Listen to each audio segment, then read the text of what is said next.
Hello and welcome to Flight Simulator 2004. I'm Andy and today we're going to take flight in this beautiful Caravelle, Caravelle 210-1 from Copenhagen Kastrup to Gothenburg, Landvetter, which is a short flight. But so we loaded up the plane. Before takeoff, we would like to encourage all passengers to watch our cabin We crew loaded up the display plane the and now we're safety going to features of start the everything aircraft. up. So we'll go firstly, where do we have electrics over here? So we'll press here, ground power, and we'll turn on ground power. So now powered off the system, we can go and switch on the lights, anti-collision lights, and Ladies and now gentlemen, lights to please steady. pay attention as we display the safety features and procedures of the aircraft in case of an We'll turn on emergency. the fuel During pumps an over here emergency, down. please remain in your seats with your seatbelts fastened I and don't your think you seats need in to the turn upright everything on, I position. just usually do that. In case of a drop in Over cabin pressure, breathing here masks we will have drop from the ceiling power, and should so be power placed over your on, head. 28 If volts, there is smoke in the cabin during the evacuation of the aircraft, the walk we will start the engines up. and We heel. can't push up because we're using In case of ground an cart, extreme so you emergency landing, you'll can see here, there's a ground cart.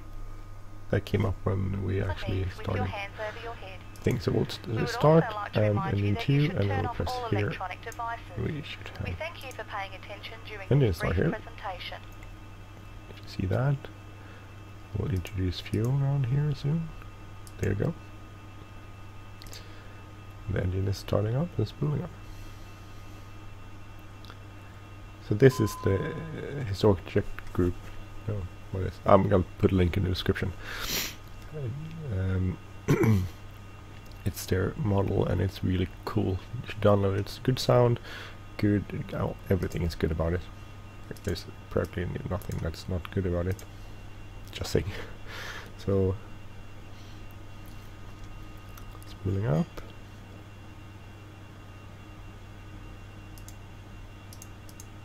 Use some fuel. We're starting. I don't know if this is correct. It goes up to so like red and then it descends and it lowers after a while, but okay. So good, we need some inverters on. Main inverters, alternate can be off. Good, we'll go here, 112 volts, off, crank. Bring our own little yoke there, which we have done. Turn on the fasten seat belts, no smoking sign. We'll open up the air here. Fuel heaters auto. Windshield heat normal. Pitot heat is on. And let's see, auto, everything is okay for now. So close that. Just 2200. And now we can go to plane power. So go outside. There's no no power cart left, so we can start our pushback. We'll get some flaps while we do that. So 10% is pretty good.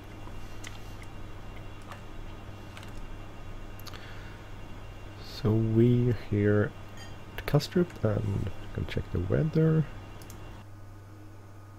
So 330 at 13 knots. So we'll do 2 to right. Take 2 to right. We'll use 2 to right. So QNH 1012. So we'll set this to 1012. That's it. We're gonna go first to a radio beacon called Sveda, which is 1162.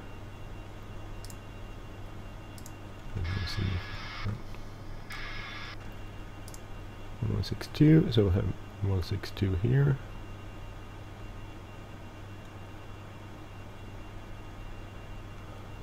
Sit there, and we'll be approximately 35. So we're heading on the course actually. So set that up now, 351.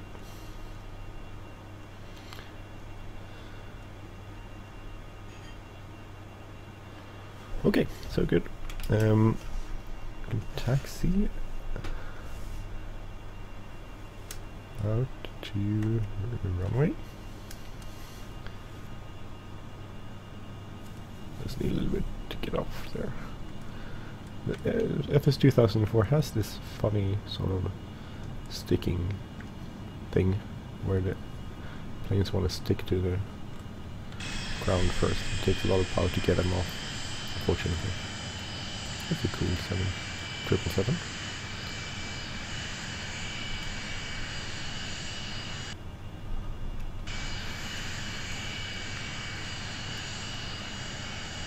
No traffic there. Actually, everyone is going to out there. We're gonna take off. We're gonna go and do a thing. We're gonna go and take off to left then, I think. That's retro painting. Hello. Oscar Yankee Kilo Bravo Oscar.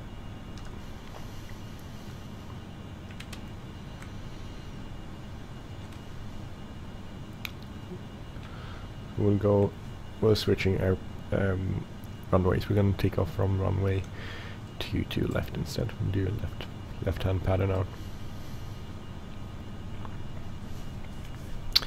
Could turn on the taxi light though.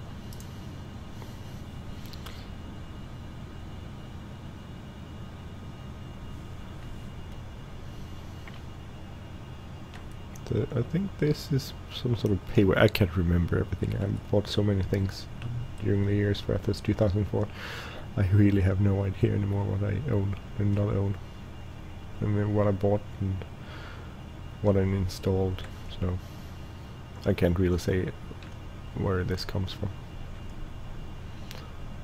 Could be payware, it could be Sweet Flights, or it could be Aerosofts, or something. As I said, I have no idea. So if you're wondering, don't put the question. I can't really answer it. If anyone else knows, you can put that in the comment section.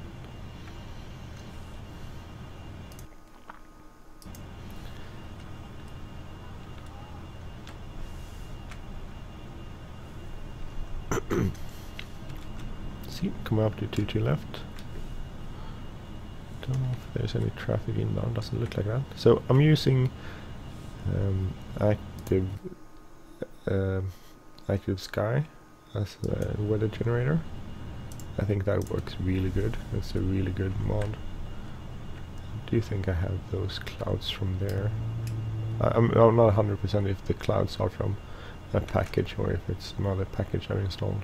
So, but the only problems with weather and the weather is, but the thing I find interesting, I fly X-Plane 11 some, and X-Plane 11 has nice looking clouds too, but the difference is that when you go through them, everything goes like it would when you go through a cloud. It gets really dark, you can't see anything. In FS it's not really, that's not the same feeling. FS2004, that's not the same feeling. So, see, turn on the lights here, and we'll go to flashing nav lights. 2002 still looking good. Check the speed here, 121, 126. Little plane there gonna cross our runway. It starts booting up, so.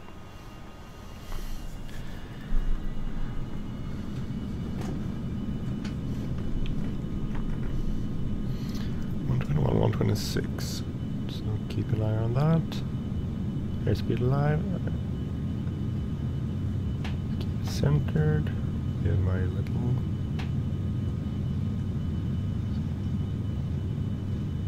80 knots, so can steer with the rudder instead of the wheel. V1. Rotate.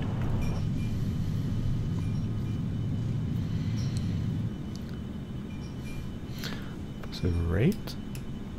Go here. Gear up.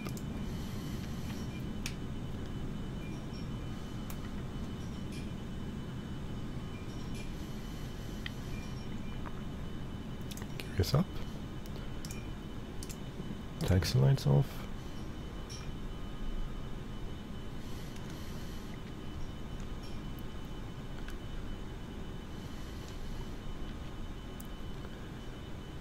So we could probably do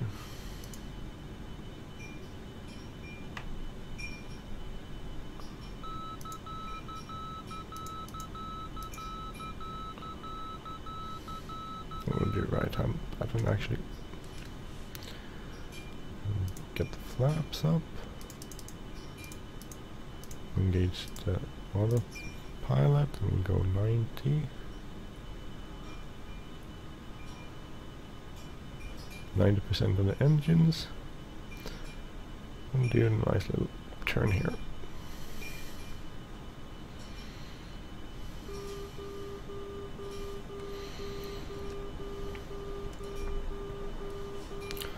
Turn the engine sinks on.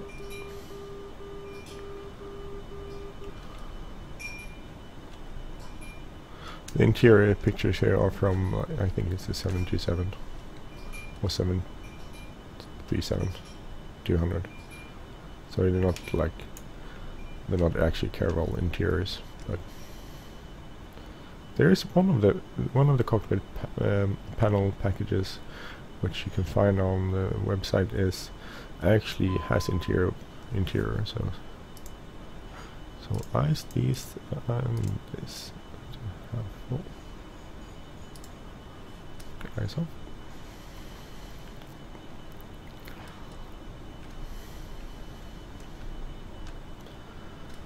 So increase it slightly more. So we're not going to go very high today. We're going to go reaching precision altitude, Captain. Please 20,000 feet or so. Barely.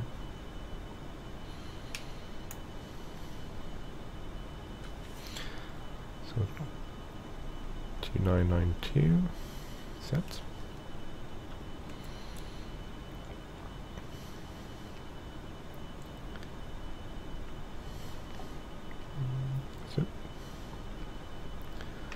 This yoke is also, I took it from, I think, the EL12 or EL14, Illusion 14 plane. So it's a lot of stuff on this panel I got from other panels, so in case you're wondering.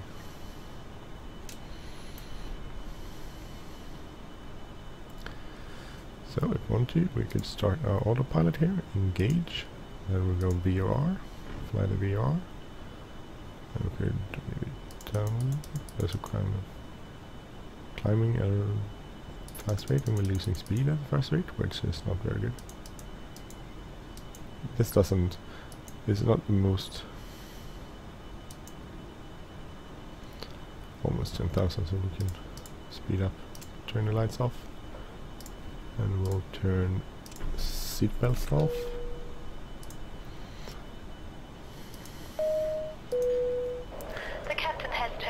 Seatbelt sign. You may now take off your seatbelt. Turn it off, and we're gonna get a better Ladies and gentlemen, climb it rate. is now safe to use your portable electronic device. Around 2,000 feet.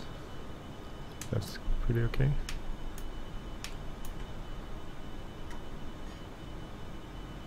So engage that and engage VR. Oh, a little bumpy here. Captain, we're passing 10,000 feet. Please check the landing lights. Turn it on again. Turn the seat belts on because it was slightly bumpy. The captain has turned on the seatbelt sign. Please fasten your seatbelt. View from the outside is really nice. I like the textures that you find on for these planes. They're really, really beautiful. Very realistic.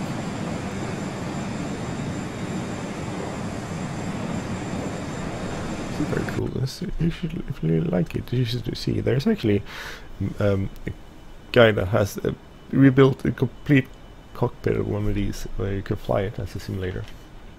That would be a dream, but that's a far travel. It's like somewhere in, where is it? Germany somewhere, I think. France, don't you know? I think it's Germany. so that will probably never happen. But it would be cool. So 20 miles out from Sveda. And then we're gonna go direct to Landvetter, which is 11460. So 11460. So it's already picking it up, so that's good.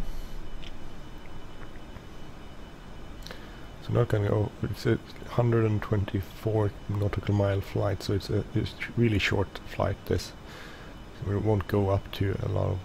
We won't go up to a lot of height, and we'll also take it a little bit easy. We'll go just direct because, well, I guess there is actually a video out there if you look at YouTube where you can find so African airline flying an old Caravelle. I don't think they fly anymore, but there was an old Caravelle flying, and they had GPS in it. Well, like a standalone GPS, but otherwise it was probably pretty much always VOR navigation and NDB navigation. We are now serving drinks. We are starting to serve hot food. Could you please extend your tray table and lift your seats to the upright position?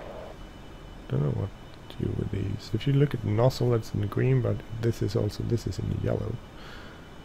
But if I actually kept it in green, that would be extremely slow climb rate, which might be correct. I don't know. As I said, I'm not an expert on this plane or any plane. I don't know.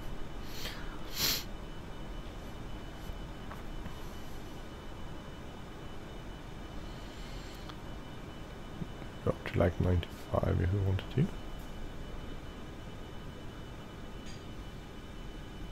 11 miles out of Sveda.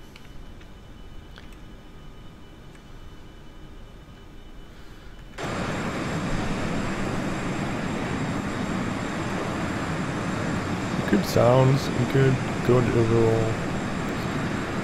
It is nice, nice to have fly. Autopilot is fully functional for the era. It's a nice plane. This is a really nice freeware plane too. So if you own FS2004 and download it, download this and download the plane, download the livery, download the sound, download the panels, and just go for it. It's really easy to install, so it's no problem. And that's pretty much it. We'll go to 21,000 feet, I think. If you press here, you could actually go to DME2. So if you're curious of how far it is there. Well, actually, we'll stop at 90 maybe. Not that far out. Need to start our descent soon. 5 miles, we'll go and switch here. We'll go 16146. So.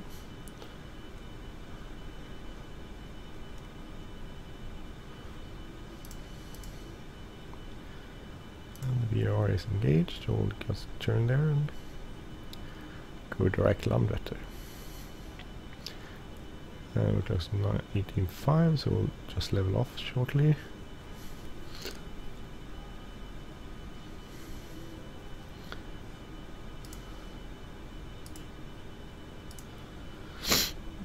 And leveling off is quite easy. Just well, you don't have to halt the rate of climb rate of ascent, but you could just press. There's a software which I don't really know. I don't know what the soft does.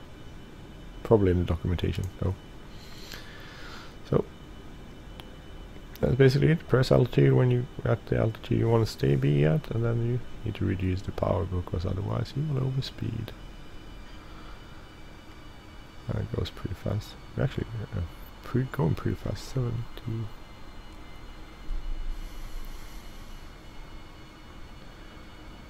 I don't know why it's bobbing up and down there.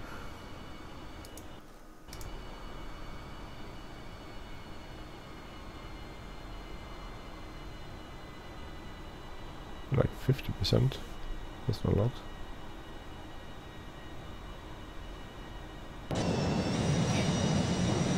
I guess 50%.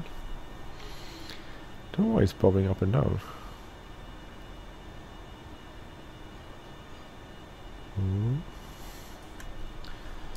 Actually, I'm so tired of that. We're gonna keep it level and then we're gonna gauge it again.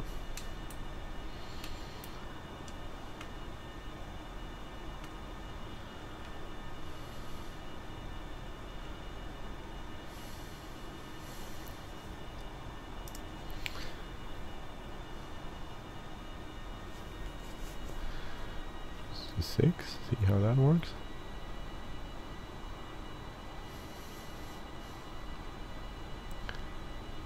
So,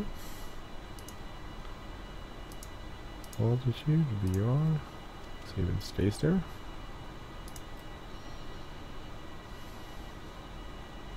Could have been something with the weather generator too.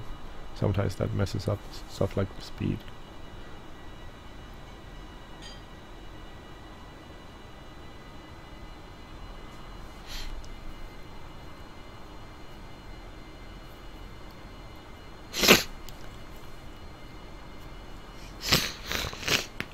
Sorry, I have to do something with my I have a slight cold still, and it doesn't want to like give up. It just wants to stay on there.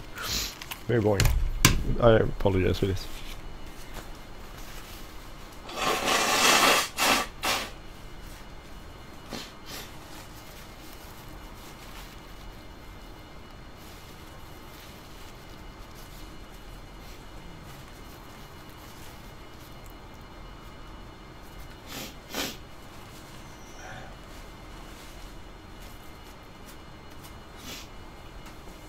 As I said, I'm sorry about that. I had to clear my nose there. So we're at like 19,000 feet, so that's if you have a rule of thumb that says for every 20,000 feet, 20 times 3 is 60, so you start descent at 60 nautical miles out. We're not all, we're 19, so that's 57, right? 57 miles out we'll start our descent into Landvetter. And we'll just do visual. We'll go when we're close enough to see the airport. We'll just do a visual pattern and then land. That's gonna keep it a little bit simple. But we're gonna start our descent in a little bit. Oh, it's a little bumpy actually. So we could probably take off the seatbelt signs again. It was off.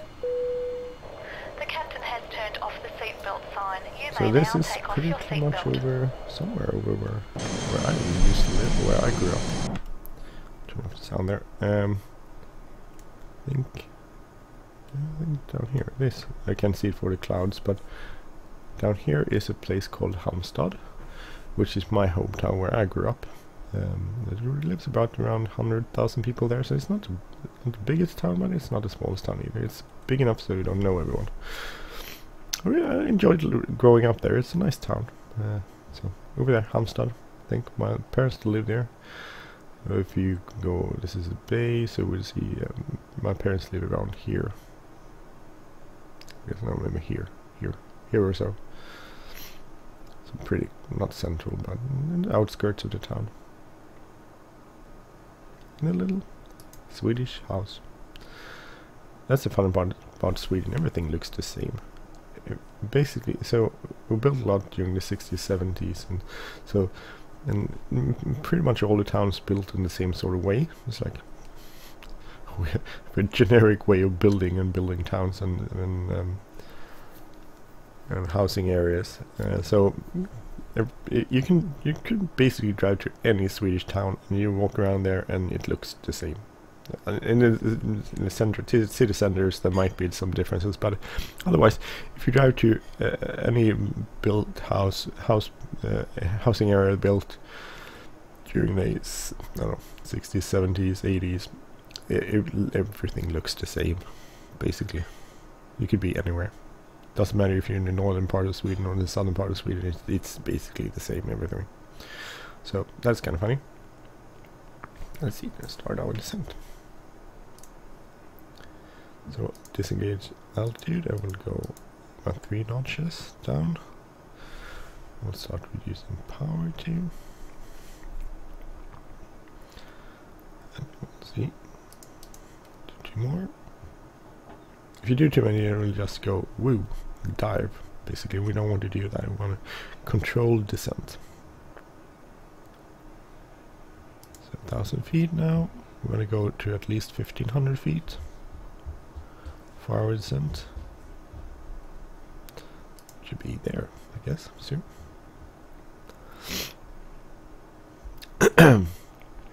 So 1,500 feet, good. Descending.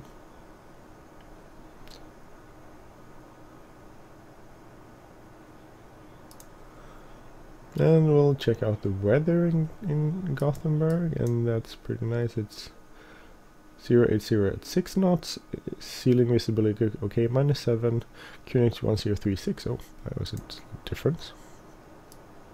So 1012 in Copenhagen, 1036 in Gothenburg. There's high pressure there. Yes, that's why it's nice. It just keeps everything, all the bad weather away. We're pretending we got this descent clearance down to an altitude below transition level, or transitional altitude, so that's why we're setting up the QNH already. Disengage sync. We'll turn on our seat belts around 10,000, I think.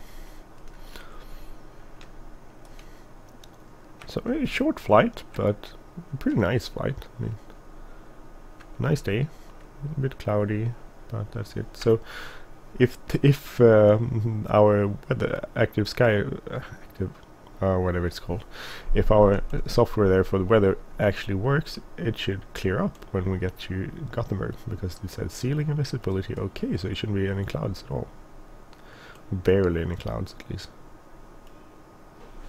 I think it's like if it's it has to be below 1/8 of a cloud coverage or something. Don't quote me on that. It's been a long time since I read any sort of books on weather, but I have an aviation weather book here in my shelf here. It says Pilot's Guide to Weather Reports, Forecast and Flight Planning. So that's a cool book. I haven't read it in ever. I have some really cool books in my shelf. I have another one called The Instrument Flight Manual. That's a hard book when it comes to practicing. Pilot's Tale. That's cool. William H. Heilman, man who flew helicopters in Vietnam. I have 2 books of a man called Roy Freid, who is a pilot for, well, first he was in the Air Force and then he was from the Scandinavian Airlines. So that's his cool books. What else? I have actually a complete QRH for 767, which a friend of mine gave. He's a pilot now, he's a captain on a 737, but he used to be a first officer on a 767, and when they transitioned to digital QRHs, or iPads basically, they were going to throw them away, so he kept one. He gave it to me. That was very kind of him. So I actually have a QRH for 767 300, I think it is. It's really thick. It's a big one. It's a big thing, but it's really cool. And funny you can organize it. So it's a very nice login. At least you just go check the different procedures and checklists for stuff. And then I have a bunch of stuff like old. I used to buy manuals for older types of aircraft. I have one for the Fokker F-28. I have one for the Convair 240, 230 and 440. It's also which is a cool one. I actually have the 2 volumes of the Caravelle aircraft procedure, so I actually have 2 volumes of that. It is 2 volumes. So it's like a pilot operating handbook for the Caravelle 210. So if I wanted to, I could go into there and check the manual, what to do and when. I haven't checked that out that much. And then I have a bunch of checklists and speedbooks, and so it's kind of cool. I have got quite a lot of stuff gathered over the years. I've been doing this since, well, I think 1994 is the first time I started trying to flight simulators. It didn't go very well in the beginning. I was like, oh, how am I gonna go do this?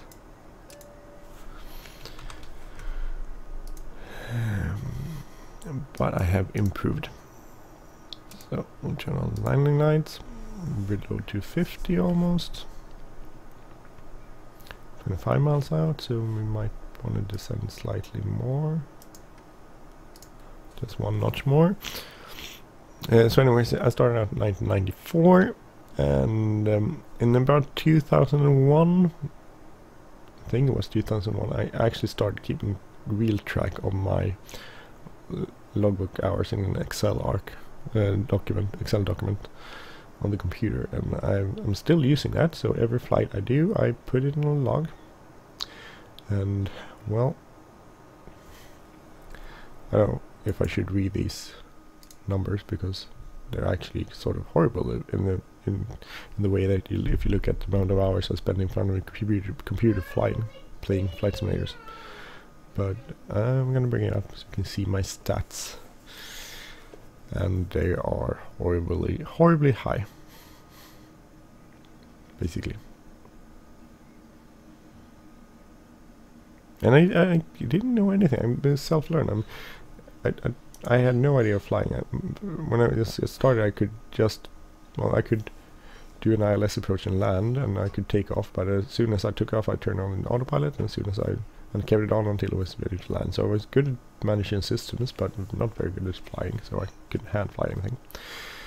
Okay, here we go. This is the document. So if you look at daylight hours, hours of flight during the day is 15,022. 98,686 instrument. Of those instruments are 21,512.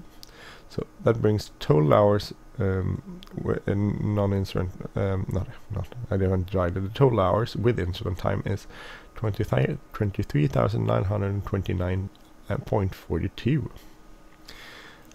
I logged a total of 16,795 takeoffs and landings, of whom 5,534 were during the night. I haven't kept a complete track of ILS landings, but I have only kept track of that since 2010. But since then I've done 3,782 ILS approaches, or instrument approaches. So the average flight is 2.12 hours. I've flown a total distance of 7,279,396 nautical miles, which equates to 337 times around the world, at an average speed of 304 knots. So, in case you're wondering, multi-engine time is 22,000 hours. So most of it is a multi-engine time. Just like single is like 1,172. So single is a lot less. Jet time is the most, 16,000. Prop is 2,000 something. Turbine 4,000. Rotor is 1,358. See, ultralight I have like 10.5. Glider 9 hours. Tail wheel 392. Seaplane 49 hours. So I have everything. The most cycles are of course in multi-engine, which are the most hours too. So that's 12,539 cycles of the 220,000 hours. So let's see, heading. We'll have a airport here in sight, so we're gonna disconnect our autopilot, and we wanna go and land this way on runway 6. So we'll turn very slightly fast actually. So we're gonna go and extend our speed brakes. Still kind of high, but we can get that down. So here's the speed brake. You can see the sign that they're out. So we'll notch the flaps, just get our gears out. So 134 is approach speed.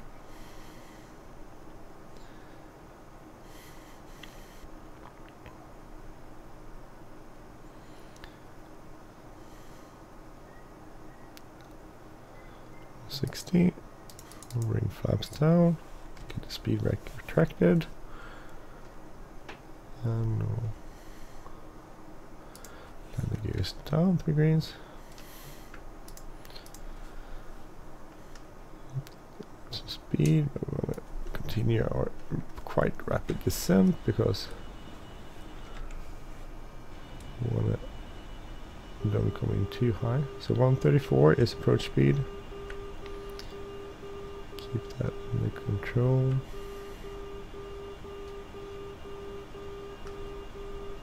Just like overbanking, that's too much.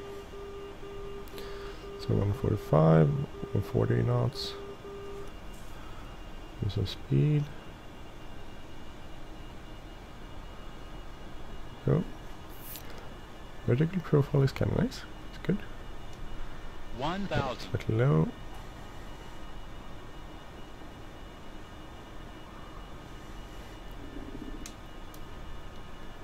Slow a little bit because we're going fast. So 134. 1,000. Vertical profile is good. Just need to keep it down speed wise.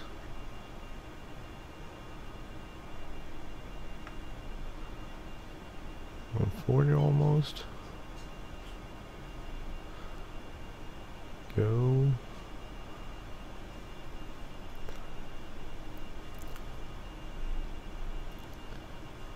Looking good on the puppy. 500. Approaching minimum. 400. Let's see minimums. Minimum. 20 way a little slow. Actually, we can turn down to 9. Well, threshold is 119, so we're still in green.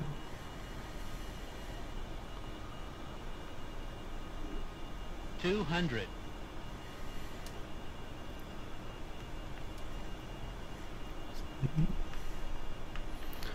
100. It's not on the marks though. 50. 40. 20. 10.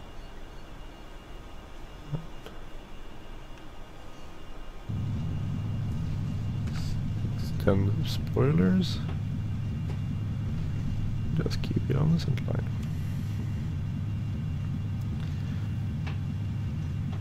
Working with a little bit brake. I don't know if it would actually brake at that sort of speed. Probably not. Retract spoilers. 60 knots. Flaps off.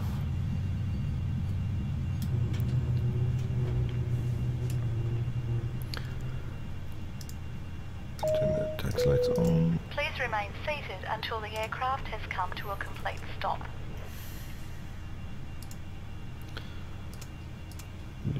Turn off the ice protection system. Off, off. And then we'll turn to steady. And yep, exiting runway.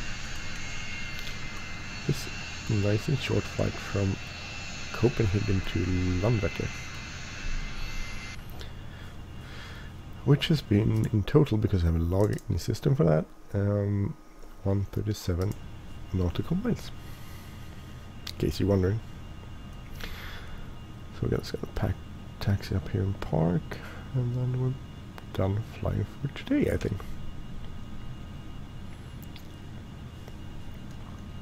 Gonna actually go off to the store and do some grocery shopping next. So from flying in the simulator to grocery shopping, the distance is kind of short. That's the way it is. I think we'll go on stand 19 here. Get the lights off so we don't blind the personnel on the ground. I know that was bad approach into the docking system, but hey.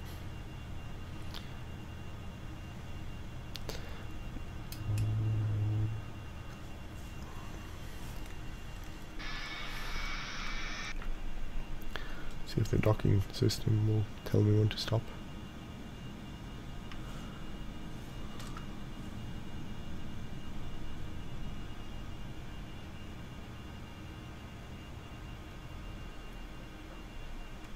Stop. So if I look from the inside, you can see the stop thing there. Okay, so we're here. Ladies and gentlemen, we have arrived at our destination. On behalf of the captain and crew, we thank you for flying with us and hope make you will ground join power, us again. which will turn one of those off. We can turn ground power, yeah. So then we can just turn on the second engine here. Turn off the second engine. Ladies and gentlemen, the door is Okay, open. so Please here we are. wait. Thank you for flying Scandinavian Airlines. I'm Andy, and this has been from Flight Simulator 2004 and a flight on Sud Caravelle 210 from Kastrup to Landvetter. So from Copenhagen to Gothenburg. So thank you for watching. Have a great day, everyone. See you soon. Take care. Bye bye.